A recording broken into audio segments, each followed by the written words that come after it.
Gecenin en sessiz saatinde Basra Körfezi'nin sularını hayal edin. Bugün orada dalgalar petrol platformlarının ayaklarına, modern limanlara ve sıcak kıyılara dokunur. Ama suyun altında gözle görünmeyen başka bir manzara saklıdır. Eski nehir yatakları, gömülmüş kıyı çizgileri, bir zamanlar açık havada kalmış düzlükler ve belki de insan seslerinin duyulduğu kayıp bir ova. Deniz burada yalnızca deniz değildir. Yükselmiş suyun örttüğü eski bir dünya gibidir. Bugünkü Basra Körfezi her zaman bugünkü gibi değildi. Son buzul çağının en soğuk dönemlerinde deniz seviyesi çok daha düşüktü ve körfezin büyük bölümü su altında değil, karadaydı. Fırat ve Dicle'nin suları, İran dağlarından gelen akarsularla ve Arabistan tarafındaki daha küçük sistemlerle birleşerek geniş bir vadiyi besliyordu. Bugün tuzlu suyun kapladığı yerde, o çağlarda tatlı su, sazlıklar, av hayvanları, geçici göller ve yaşanabilir alanlar bulunmuş olabilir.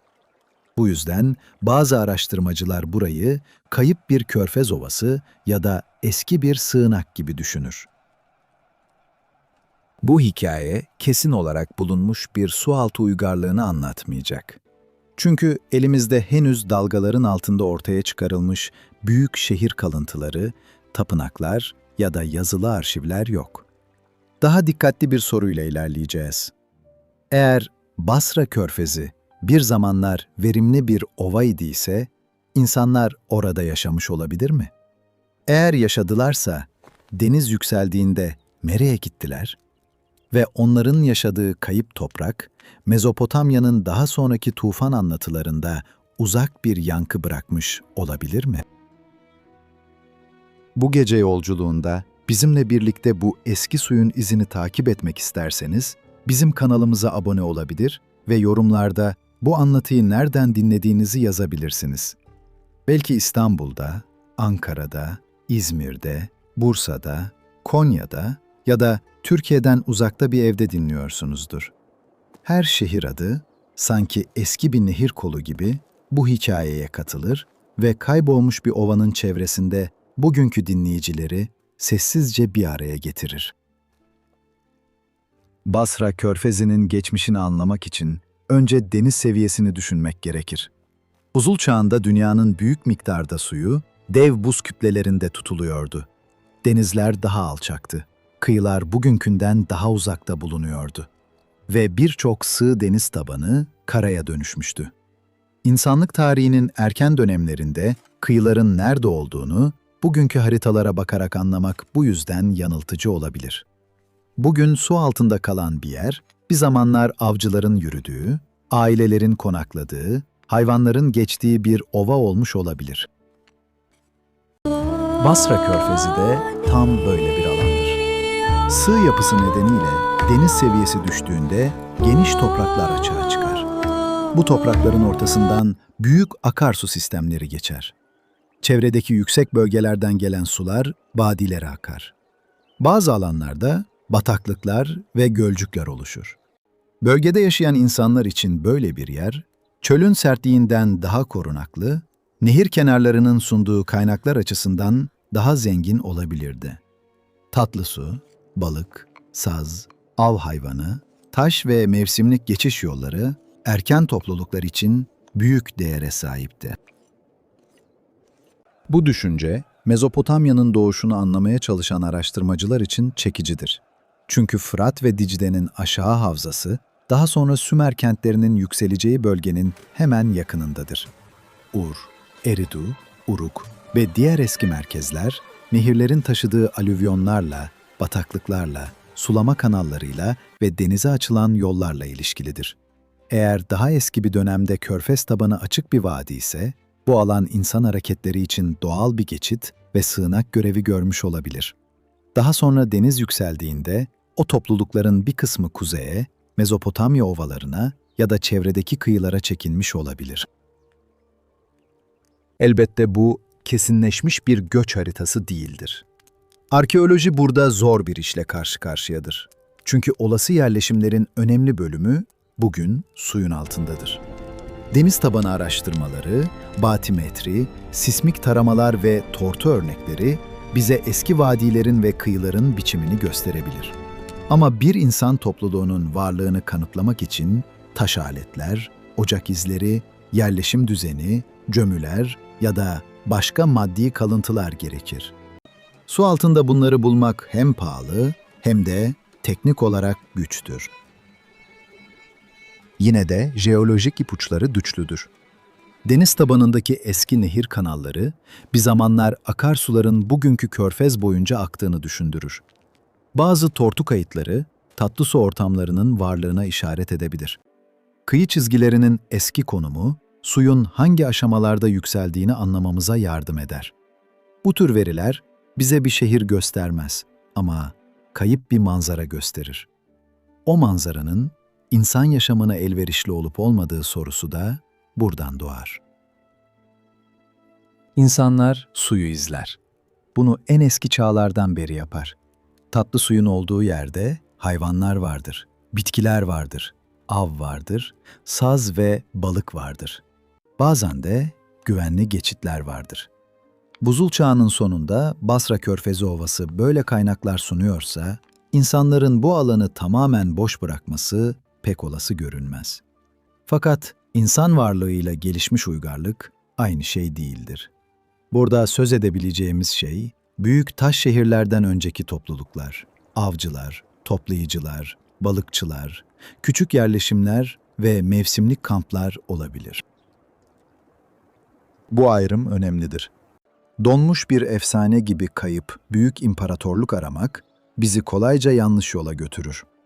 Daha gerçekçi ve daha ilginç olan, kıyı ve nehir çevresinde yaşayan erçen insanların dünyasını anlamaktır. Onlar büyük saraylar bırakmamış olabilir ama suyun ritmini, hayvanların göçünü, rüzgarın yönünü ve denizin yavaş yaklaşmasını kuşaktan kuşağa aktarmış olabilirler. Bazen tarihin en derin hafızası, taşa yazılmış krallardan değil, suyun yükseldiğini gören ailelerin sözlü anlatılarından gelir. Son buzul çağından sonra dünya ısınmaya başladığında denizler de yükseldi. Buzullar eridi, okyanusların hacmi arttı. Alçak kıyılar su altında kaldı. Bu süreç tek bir gecede olmadı ama insan yaşamı açısından çok derin sonuçlar doğurdu. Birkaç kuşak boyunca kıyının geri çekildiğini değil, denizin ilerlediğini görmek mümkündü. Dedenizin avlandığı yer, torununuzun zamanında tuzlu suyun altında kalabilirdi. Böyle bir değişim yavaş olsa bile hafızada büyük bir kırılma yaratır. Basra Körfezi Ovası için asıl dramatik sahne de budur. Deniz güneye ve doğuya doğru ilerledikçe alçak alanlar önce bataklığa dönüşür, sonra lagünleşir, sonra tamamen su altında kalır. Tatlı su kanallarına tuz karışır, sazlıkların sınırı değişir, hayvan yolları bozulur, insanlar kamp yerlerini daha yüksek alanlara taşır. Başta küçük bir uyum gibi görünen süreç, sonunda bütün bir yaşam çevresinin kaybına dönüşebilir. Bu kayıp, Mezopotamya'nın tufan anlatılarıyla yan yana düşünülür. Sümer kral listesinde tufantan önce ve tufantan sonra gelen krallardan söz edilir. Gılgamış destanında Utnapiştim'in büyük tufanı anlatılır. Daha sonra kutsal metinlerde Nuh anlatısı şekillenir. Bu metinler farklı dönemlerde, farklı dillerde ve farklı teolojik anlamlarla karşımıza çıkar. Onları doğrudan tek bir jeolojik olaya bağlamak aceleci olur.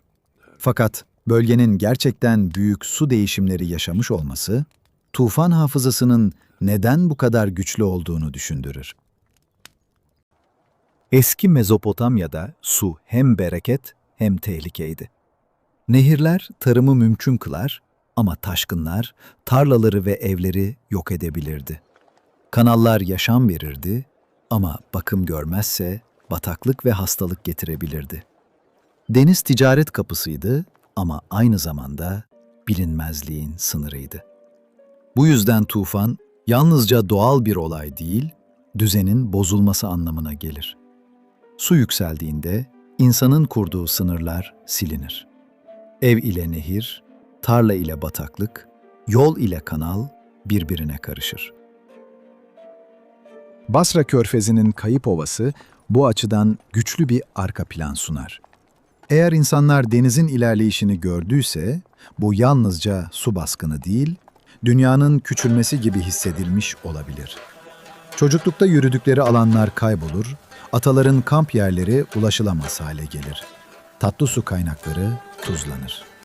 Böyle bir deneyim, doğrudan yazıya geçmese bile anlatılarda yaşayabilir. Zaman geçtikçe gerçek kıyı değişimi büyük tufan hikayesine dönüşebilir.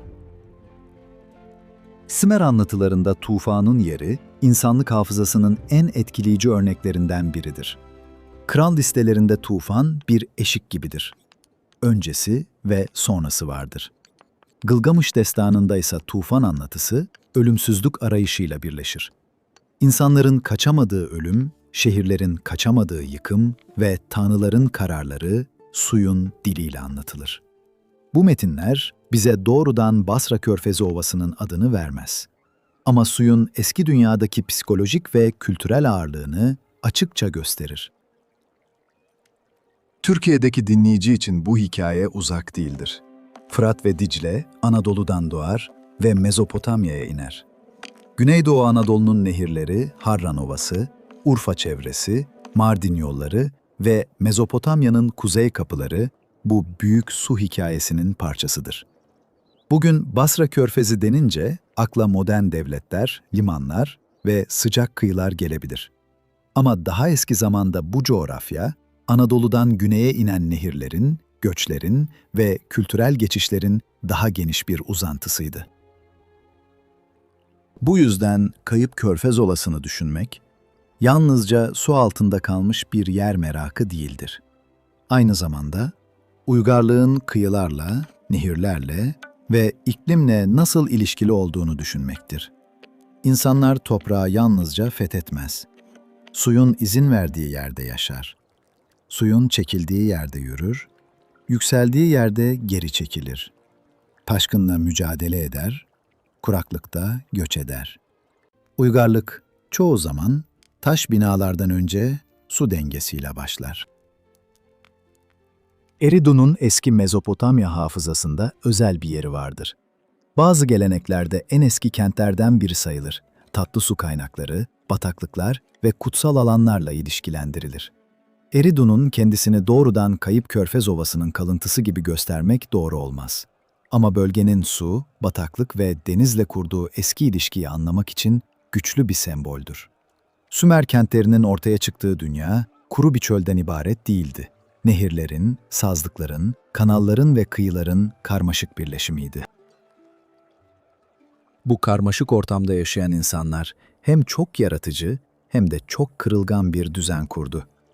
Sazdan evler yaptılar, balık tuttular, tarlaları suladılar, kil tabletler hazırladılar, tanrılarına tapınaklar inşa ettiler. Ama bütün bu düzen suyun kontrol edilebilir kalmasına bağlıydı. Çok az su, kuraklık, çok fazla su, yıkım demekti. Basra Körfezi'nin eski yükselişi bu dengeyi en geniş ölçekte hatırlatır. Bazen su yalnızca taşmaz, bir dünyanın yerini bütünüyle değiştirir. Bu değişimin arkasında yalnızca eriyen buzullar yoktu. İklim de insanların yaşadığı alanları yeniden düzenliyordu. Buzul çağının sonundan sonra bazı bölgeler daha nemli hale geldi. Bazıları zamanla kurudu, çöl sınırları ilerledi ya da geri çekildi. Arabistan Yarımadası'nın bazı dönemlerde bugünkünden daha yeşil olduğuna dair veriler vardır. Göller, mevsimlik akarsular ve otlaklar insanlara geçici yollar açmış olabilir. Fakat bu yeşil dönemler sonsuza kadar sürmedi. İnsan toplulukları hem denizin yükselişi hem de kara ikliminin değişmesiyle sürekli yeni kararlar almak zorunda kaldı. Kayıp Körfez Ovası bu bakımdan bir kavşak gibiydi. Kuzeyde Mezopotamya'nın nehirleri, doğuda İran dağları, batıda Arabistan'ın iç bölgeleri, güneyde Hürmüz Boğazı'na açılan geçişler vardı. Böyle bir yerde yaşayan insanlar yalnızca bir vadinin sakinleri olmazdı. farklı çevreler arasında hareket eden, mevsimleri izleyen, kaynakları karşılaştıran topluluklar olurdu. Bu, erken insan hareketliliği için çok önemlidir. Çünkü uygarlık başlamadan önce de insanlar bilgiyi, taşı, bitkiyi, deniz kabuğunu ve hikayeyi uzak mesafelere taşıyordu.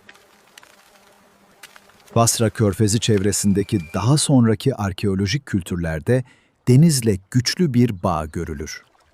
Ubeyk dönemi yerleşimleri, Mezopotamya'nın güneyinde ve Körfez çevresinde yayılan geniş bir kültürel ağın parçası olarak değerlendirilir. Seramik biçimleri, ev düzenleri, balıkçılık, sazlık yaşamı ve kıyı bağlantıları bu dünyanın yalnızca iç tarıma dayanmadığını gösterir. Bu dönem, Kayıp Körfez Ovası'nın doğrudan devamı gibi sunulamaz. Ama denizle, bataklıkla ve nehir ağızlarıyla yaşama becerisinin ne kadar eski ve önemli olduğunu düşündürür. Körfez kıyılarında bulunan deniz kabukları, balık kemikleri, teknecilik izleri ve ticaret bağlantıları, daha sonraki toplulukların suyu bir engel değil, yol olarak gördüğünü anlatır.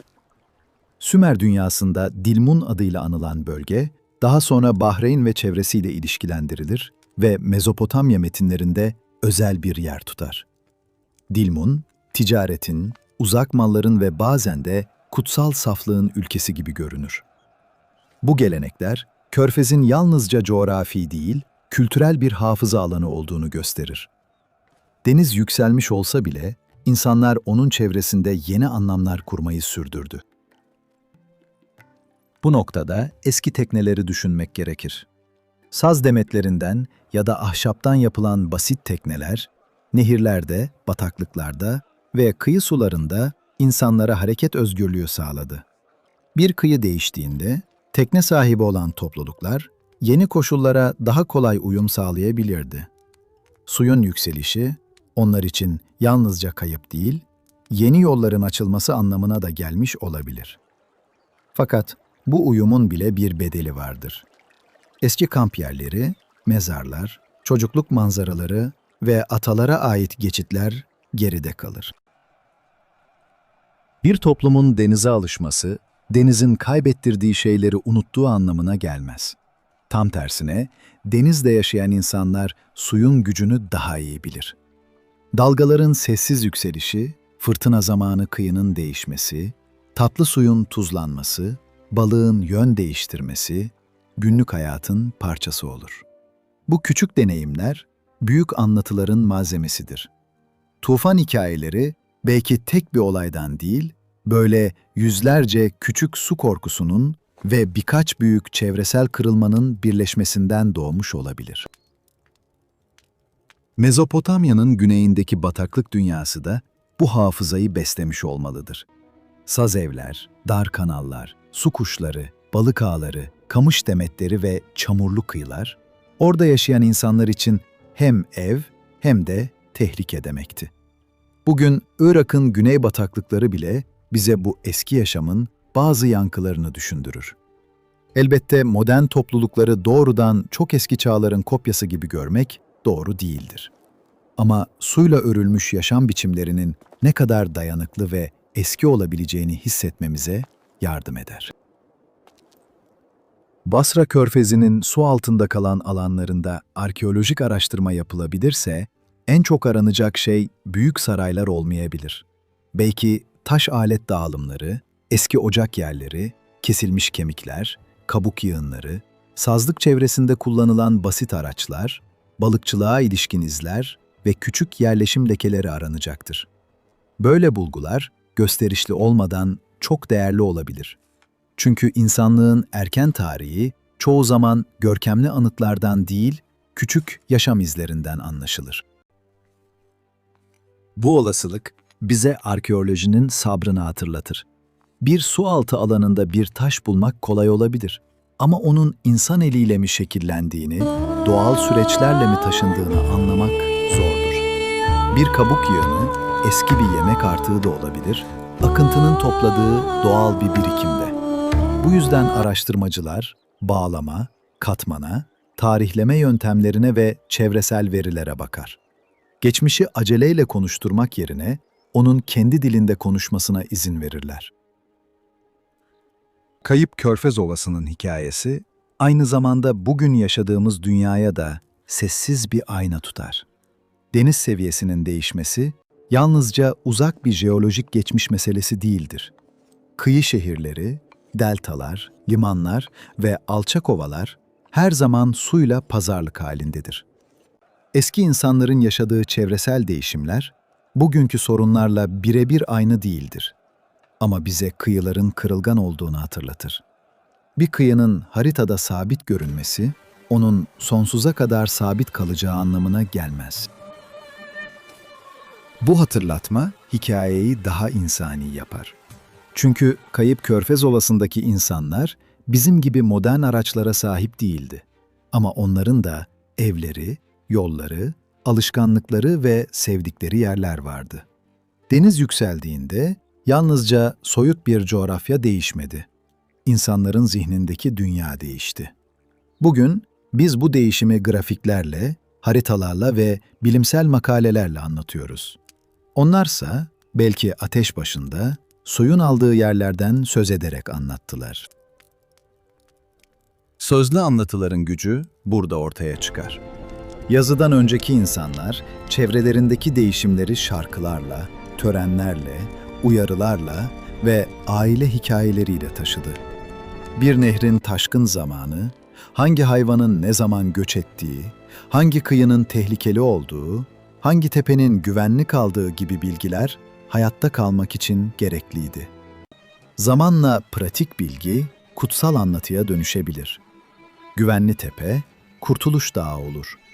Eski tekne, seçilmiş ailenin gemisi olur. Büyük su, dünyanın yeniden başlamasına yol açar. Bu dönüşüm, tufan anlatılarını daha az değil, daha fazla anlamlı kılar. Çünkü onlar yalnızca geçmişteki bir su baskınını değil, insanın felaket karşısında anlam arama biçimini taşır. Mezopotamya'nın büyük metinlerinde su, insanın zayıflığını gösterir. Kentler güçlü olabilir, krallar uzun listelerde anılabilir, tapınaklar yüksek olabilir ama su geldiğinde bütün düzen sınanır. Bu yüzden tufan, uygarlığın kırılganlığını anlatmanın en eski ve en güçlü yollarından biridir. Körfez Ovası'nın olası sakinleri belki hiç yazı kullanmadı. Belki adlarını hiçbir tablette görmeyeceğiz. Belki onların dilleri, tanrıları ve hikayeleri bize doğrudan ulaşmadı. Ama yaşadıkları çevrenin değişimi, daha sonraki toplumların dünyasında bir iz bırakmış olabilir. Bu iz, kesin bir belge gibi değil, uzak bir yankı gibi düşünülmelidir. Yankı, sesi değiştirebilir. Ama bir sesin bir zamanlar var olduğunu da hatırlatır. Bu nedenle Basra Körfezi'nin kayıp dünyasını dinlerken iki uçtan da kaçınmak gerekir. Bir uçta her şeyi kanıtlanmış sualtı uygarlığı gibi göstermek vardır. Diğer uçta ise suyun örttüğü alanlarda insan yaşamı olabileceği ihtimalini küçümsemek. Daha iyi olan yol arada yürümektir. Jeolojinin gösterdiği eski manzarayı ciddiye almak, arkeolojinin henüz söylemediği şeyleri uydurmamak ve mitlerin hafıza gücünü hafife almamak. Kayıp ova fikrinin çekiciliği, görünmez olmasından da gelir. Karada bir höyük gördüğümüzde altında şehir olabileceğini hayal ederiz. Ama denizin altında kalan bir ova daha sessizdir. Üzerinden gemiler geçer, dalgalar hareket eder, modern hayat yüzeyde devam eder. Aşağıda ise eski vadiler, belki eski kamp yerleri, belki de hiç bulunamayacak izler vardır. Suyun altında kalan geçmiş, insan hayal gücünü kendine çeker çünkü. Hem yakın hem erişilmezdir. Sualtı arkeolojisi bu yüzden büyüleyici ama zordur. Deniz kalıntıları koruyabilir ama aynı zamanda örter, aşındırır, yer değiştirir. Tortular kalınlaşır, görüş azalır, akıntılar çalışmayı zorlaştırır. Bir taş alet ya da eski bir ocak yeri bulunsa bile onu doğru bağlama yerleştirmek gerekir. Hangi döneme aittir? Doğal mı taşınmıştır? Gerçekten yerleşim izi midir? Her cevap yeni sorular açar. Bu yüzden Kayıp Körfez Ovası sabırlı araştırmaların konusu olmaya devam eder. Bilim insanları deniz tabanını haritalarken geçmişin kabartmasını okumaya çalışır. Batimetri, suyun altındaki yükselti ve çukurları gösterir. Sismik veriler, tortuların altında gömülü yapıları anlamaya yardım eder. Çekirdek örnekleri, hangi katmanda tatlı su, hangi katmanda deniz etkisi olduğunu düşündürebilir. Bunlar kulağa teknik gelebilir ama aslında hepsi aynı soruya yönelir. Burada bir zamanlar nasıl bir dünya vardı? Bu dünyanın içinde insanı hayal etmek, dikkatli bir hayal gücü ister. Bir sabah, geniş bir vadide küçük bir topluluk uyanır. Sazdan yapılmış barınakların yanında duman yükselir. Çocuklar su kenarında oynar, yaşlılar hayvan izlerini takip eder, birkaç kişi balık ağlarını onarır. Uzakta nehir ağır ağır akar. Ufukta bugünkü deniz yoktur. Onun yerine alçak düzlükler ve parlayan tatlı su kanalları vardır. Böyle bir sahne kanıtlanmış bir şehir değildir. Ama jeolojinin mümkün kıldığı insan ölçeğidir. Sonra zaman geçer ve su yaklaşır. Önce uzak bataklıklar büyür. Sonra tuzlu su bazı kanallara girer. Balıklar değişir, hayvan yolları başka yere kayar, kamp yeri daha nemli hale gelir. İnsanlar belki bir süre uyum sağlar. Daha yüksek bir yere taşınır, yeni kıyıda balık tutar, eski mezarları ve ocak yerlerini geride bırakır. Ama sonunda bazı yerler geri dönülmez biçimde su altında kalır. İnsan o anda yalnızca toprağı değil, geçmişini de kaybetmiş gibi hisseder. Bu deneyim sözlü anlatıya dönüştüğünde ayrıntılar değişir. Bir kuşağın yavaş yükselen denizi, sonraki kuşağın büyük tufanı olabilir. Bir vadinin kaybı, dünyanın kaybı gibi anlatılabilir. Bir ailenin kaçışı, insanlığın kurtuluş hikayesine dönüşebilir. Bu, eski insanların yalan söylediği anlamına gelmez. Hafıza böyle çalışır. Acı, korku ve anlam arayışı olayı sembolik bir biçime sokar. Gılgamış Destanı'ndaki tufan bölümü bu yüzden yalnızca bir ser hikayesi değildir. Orada insan ölümden kaçamayacağını öğrenir. Utnapiştim'in kurtuluşu aynı zamanda Gılgamış'ın sınırlarını anlamasına yol açar. Su burada hem yok edici hem öğreticidir. Büyük tufan, kahramana ölümsüzlüğün kolayca elde edilemeyeceğini gösterir. Bu anlatı, tarihsel bir Kaşkın hafızasından beslenmiş olabilir ya da olmayabilir. Ama suyun Mezopotamya düşüncesindeki derin yerini açıkça gösterir. Kutsal metinlerdeki Nuh anlatısı da benzer biçimde daha geniş bir anlam taşır. Burada tufan, ahlaki düzen, kurtuluş, itaat ve yeni başlangıç temalarıyla birleşir. Bu nedenle onu yalnızca deniz seviyesi değişiminin basit bir kaydı olarak görmek doğru değildir.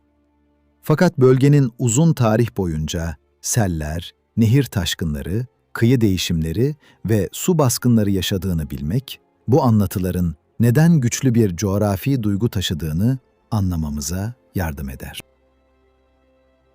Basra Körfezi'nin yükselişiyle ilgili hipotez de tam bu ara bölgede durur.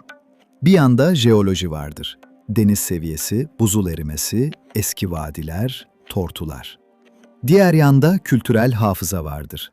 Tufan, kaybolan dünya, ataların yerinden edilmesi, tanrısal uyarı. İkisini birebir aynı şey yapmak risklidir. Ama aralarında ilişki olabilir mi diye sormak, tarihsel hayal gücünü ve bilimsel merakı bir araya getirir. Bu konuda en sağlıklı dil, ihtiyatlı bir dildir. Belki Basra Körfezi'nin suları altında erken insan topluluklarının izleri vardır. Belki bazı anlatılar, yükselen denizlerin ve büyük taşkınların uzak anılarını taşır. Belki de tufan hikayeleri, birçok farklı su felaketinin nehir taşkınının ve dini düşüncenin birleşmesiyle oluşmuştur. Bunların hepsi mümkündür. Fakat kesin olan bir şey vardır. Bölge, suyla şekillenmiş bir bölgedir ve bu su, insan hafızasında derin izler bırakmıştır. Bu derin izleri anlamak için yalnızca büyük felaketlere bakmak yetmez. Günlük hayattaki suyu da görmek gerekir. Bir kanalın açılması, bir tarlanın sulanması, bir teknenin sazlıkların arasından geçmesi, bir balıkçının ağını toplaması, bir annenin çocuğuna nehir kıyısında su vermesi, uygarlığın küçük ama temel sahneleridir. Tufan anlatıları bu küçük sahnelerin tersine çevrilmiş halidir. Su hayat vermez, hayatı örter. Yol açmaz, yolu siler. Ev kurdurmaz, evi taşır. Körfez Ovası su altında kaldıysa, oradan ayrılan insanlar yeni kıyılara ve nehir ağızlarına yerleşmiş olabilir. Bu tür hareketler daha sonra Mezopotamya'nın yoğun yerleşim ağlarına katkıda bulunmuş olabilir. Fakat burada da dikkatli olmalıyız. Sümer uygarlığının doğuşunu tek bir kayıp ovaya bağlamak fazla basit olur. Uygarlık çok nedenli bir süreçtir. İklim, tarım, sulama, ticaret, sosyal örgütlenme, inanç ve teknolojinin uzun etkileşiminden doğar. Yine de kayıp ova fikri bu sürece başka bir pencere açar. Bize uygarlığın bazen görünmeyen kıyılarda hazırlandığını hatırlatır. Bir toplumun kökleri, bugün kazı yaptığımız höyüğün biraz ötesinde, şimdi su altında kalan eski bir yaşam alanına uzanabilir. İnsanlar yer değiştirdiğinde sadece eşyalarını değil, bilgilerini de taşır. Hangi balığın nerede bulunduğunu, hangi bitkinin yenebileceğini, hangi taşın alet yapmaya uygun olduğunu, hangi suyun tehlikeli olduğunu da taşırlar. Bu bilgi kuşaktan kuşağa aktarılırken mitlerle karışabilir. Bir yaşlı, çocuklara denizin bir zamanlar daha uzakta olduğunu anlatır. Onun torunu, ataların yaşadığı yerin sulara gömüldüğünü söyler. Daha sonraki kuşak, bunu büyük tufanın bir parçası olarak duyar. Sonunda hikaye, yalnızca coğrafyanın değil, insanlığın kaderinin anlatısı haline gelir. Böylece kayıp bir kıyı çizgisi, kutsal ve edebi hafızada çok daha büyük bir anlam kazanır. Bu noktada Basra Körfezi ile Karadeniz hakkındaki tufan tartışmaları arasında da bir benzerlik hissedilir. İki bölgede de deniz seviyesi, kıyıların değişimi ve eski yerleşim alanlarının su altında kalması üzerine sorular sorulur. Türkiye'deki dinleyici için Karadeniz'in kayıp kıyıları ne kadar ilgi çekiciyse, Basra Körfezi'nin kayıp ovası da Mezopotamya'nın kapısı olduğu için o kadar anlamlıdır. İkisi de bize aynı şeyi fısıldar. Bugünkü kıyılar, geçmişin kıyıları değildir. Kıyıların değişmesi, insanın zamanı algılayışını da değiştirir. Bir daha yavaş değişir. Ama deniz kıyısı daha canlıdır. Gelir, gider, kum taşır, deltaları büyütür, limanları doldurur, köyleri suya yaklaştırır ya da uzaklaştırır. Eski insanlar bu hareketi yaşadı. Onlar için coğrafya sabit bir harita değil, sürekli pazarlık edilen bir çevreydi. Basra Körfezi'nin yükselen suları bu pazarlığın en büyük örneklerinden biri olabilir. Bir gece eski Körfez Ovası'nın son kıyısında oturan bir aileyi düşünün. Arkalarında daha yüksek arazi, önlerinde artık tuzlu hale gelen sular vardır. Ateşin başında yaşlı biri, eskiden karşıdaki düzlükte avlananları anlatır. Gençler o yeri hiç görmemiştir. Onların bildiği yalnızca suyun yüzeyidir. Ama sözler sayesinde kaybolan toprak görünür hale gelir. İşte mitlerin gücü burada başlar. Görülmeyeni hatırlatır. Bu hayali sahnenin içinde kesin arkeolojik bilgi yoktur. Ama insan gerçeği vardır. İnsanlar kaybettikleri yerleri anlatır. Memleket su altında kalsa bile hafızada kuru kalır. Bir kuyu, Bir ağaç, bir kamp yeri, bir mezar ya da bir geçit. Artık ulaşılamasa bile anlatılarda yaşamayı sürdürür. Basra Körfezi'nin eski ovası gerçekten insanlar için böyle bir yerse, onun kaybı yalnızca jeolojik değil, duygusal bir olaydı. Bugün deniz tabanına bakan bilim insanları bu duyguyu doğrudan ölçemez. Onlar kanal izlerini, tortu kalınlıklarını, kabuk parçalarını ve kıyı basamaklarını ölçer. Ama bu ölçümler hayal gücümüzü disipline eder. Bize nerede insan arayabileceğimizi, hangi dönemde hangi alanların kuru kaldığını, suyun ne zaman ilerlediğini gösterir. Böylece bilim, efsanenin yerine geçmez. Ama efsaneyi düşünürken ayaklarımızı yere bastırır. Bu ayakları yere basan merak, konuyu daha değerli kılar. Çünkü insan bazen kayıp şehirleri görmek ister. Sütunlar, tapınaklar, kapılar ve yazıtlar arar. Oysa geçmiş her zaman böyle görünür izler bırakmaz. Bazen en önemli sahne, yalnızca eski bir nehir kıvrımı, kıyıya yakın bir tortu katmanı ya da suyun altında kalan sessiz bir düzlük olabilir. Büyük hikayeler, küçük izlerden başlar. Bu yüzden büyük tufan sorusu, yalnızca geçmişte ne oldu sorusu değildir. Aynı zamanda insanlar değişen dünyayı nasıl anlamlandırır sorusudur. Deniz yükseldiğinde bir toplum bunu nasıl anlatır? Kayıp topraklar için hangi kelimeleri kullanır? Yeni kıyılara yerleşirken eski kıyıları nasıl hatırlar? Çocuklarına ne söyler? Belki de en eski tufan hikayelerinin gücü tam bu insani sorulardan gelir. Basra Körfezi'nin altında yatan eski ova hala büyük ölçüde sessizdir.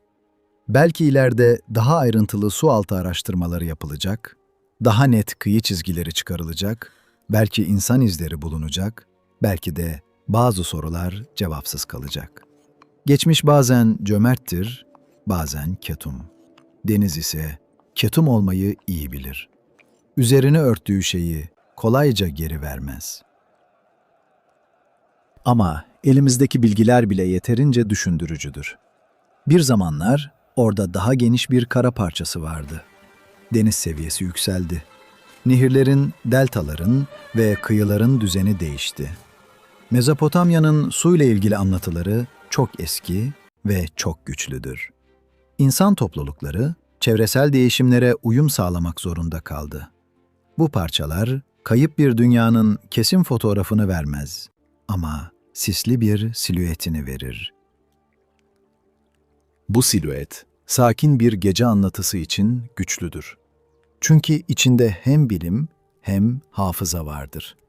Haritaların altındaki eski vadiler, destanların içindeki tufanlar, Anadolu'dan doğup güneye inen nehirler, Basra Körfezi'nin sıcak suları ve su altında kalmış olabilecek eski yaşam alanları aynı büyük hikayenin çevresinde dolaşır.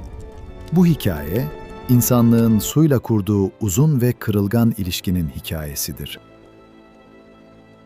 Hikayenin sonuna yaklaşırken, eğer bu kayıp Körfez Ovası zihninizde sessiz bir görüntü bıraktıysa, bizim kanalımıza abone olabilir ve yorumlarda bu gece nereden dinlediğinizi yazabilirsiniz. Ayrıca aklınızda en çok ne kaldığını da merak ederim. Suyun altında kalan vadi mi? Fırat ve Dicle'nin eski yolları mı? Tufan anlatılarının karanlık hafızası mı? Yoksa denizin yavaşça ilerlediğini gören insanların sessizliği mi?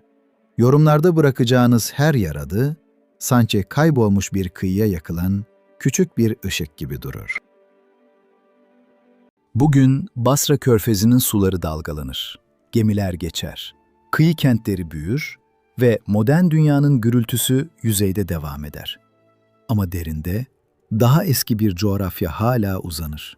Nehirlerin oyduğu vadiler, eski kıyıların gölgeleri ve belki insanlığın unutulmuş adımları suyun altında sabırla bekler. Onlara baktığımızda kesin cevaplardan çok dikkatli sorular buluruz ve bazen dikkatli sorular kesin cevaplardan daha uzun yaşar. Belki de bu hikayenin en derin anlamı burada saklıdır. Dünya sabit değildir. Kıyılar değişir. Denizler yükselir. İnsanlar yer değiştirir. Hafıza biçim değiştirir. Bir zamanlar kara olan yer deniz olur. Bir zamanlar günlük hayat olan şey destana dönüşür. Basra Körfezi'nin kayıp ovası bize, uygarlığın yalnızca taş şehirlerde değil, suyun örttüğü sessizliklerde de aranması gerektiğini hatırlatır. Geçmiş, bazen toprağın altında değil, dalgaların altında uyur. Bu eski dünyanın içinde ateş her zaman yalnızca yıkım değildir. Ateş, ocakta ekmeği pişirir, tapınakta kurbanı yakar, gecede yolu aydınlatır. Ama kontrolsüz ateş kenti yok eder. Gökten geldiği düşünülen ateşse daha derin bir korku uyandırır. Çünkü insanın elinden çıkan bir şey değildir. Sodom ve Gomorra anlatısının sarsıcı olmasının nedeni de budur. Yıkım yukarıdan gelir. İnsanlar kaçacak yer bulamaz. Yine de hikayenin sonunda yalnızca korku kalmaz. Hafıza kalır. İnsanlar kaybolan şehirleri adlarıyla anar. Yıkımın nedenini tartışır, çocuklarına anlatır. Taşlarda iz arar. Bir bakıma yok olmuş şehirler anlatıldıkça tamamen yok olmaz. Sodom ve Gomorra da böyle yaşar. Tarih, inanç, arkeoloji ve efsane arasında tuzlu bir vadinin rüzgarı gibi dolaşmaya devam eder. Bu anlatı sizde de eski dünyanın taşlarına biraz daha dikkatle bakma isteği uyandırdıysa, bizim kanalımıza abone olabilir ve yorumlarda bu geceyi nereden dinlediğinizi yazabilirsiniz. Ayrıca aklınızda en çok hangi görüntünün kaldığını da merak ederim. Kil tablete bastırılan işaretler mi? Lut Gölü'nün tuzlu kıyısı mı? Gökte bir an parlayan ateş mi? Yoksa yıkımdan sonra sessiz kalan sokaklar mı? Her yorum, bu eski hikayenin bugünkü dinleyiciler arasında yeniden yankılanmasına yardım eder. Gece derinleşirken, çölde rüzgar yine taşların üzerinden geçer. Lut Gölü, karanlıkta ağır ve sessiz durur. Mezopotamya'nın kil tabletleri, müzelerde, arşivlerde ve kazı alanlarında hala bekler. Kutsal metinlerin ateşli cümleleri, arkeolojinin kırık parçaları ve bilimin ihtiyatlı soruları birbirine karışmadan aynı eski manzaraya bakar. Belki kesin cevabı hiçbir zaman bilmeyeceğiz. Ama bazen geçmişin değeri yalnızca verdiği cevaplarda değil, bizi daha dikkatli sormaya çağırdığı sorulardadır. Sodom ve Gomorra'nın ateşi gerçek bir felaketin izi de olabilir. İnsan hafızasının derin bir sembolü de. Belki ikisinden de bir parça taşır. Önemli olan bu hikayeyi aceleye getirmeden dinlemektir. Çünkü eski dünya çoğu zaman bağırmaz. Kırık tabletlerde, tuzlu rüzgarda, yanmış keramikte ve yüzyıllar boyunca tekrar edilen cümlelerde yavaşça konuşur. Biz de bu gece o yavaş sesi dinledik.